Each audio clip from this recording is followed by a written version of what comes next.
Hi friends, నేనైతే ఇప్పుడు దోశ చేయడం కోసమని పిండి తయారు చేయబోతున్నా. దానికోసం నేను brown rice 2 glasses of brown rice తీసుకున్నా అండ్ 1 గ్లాసు మినపప్పు తీసుకున్నా. దీంట్లో కొంచెం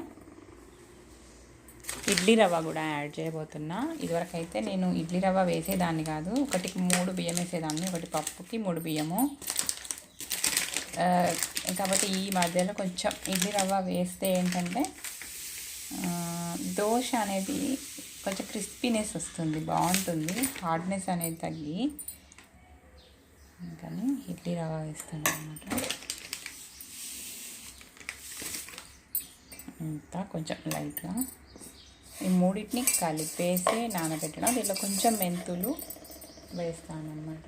కొంచెం మెంతులు వేసి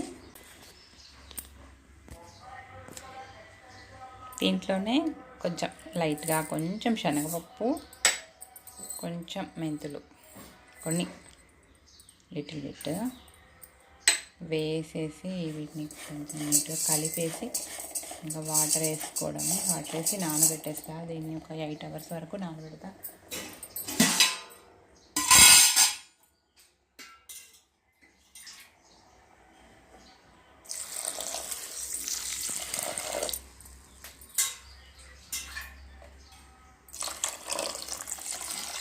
కొంచెం వాష్ చేస్తాను. వీటిని ఒక 2-3 టైమ్స్ వాష్ చేసి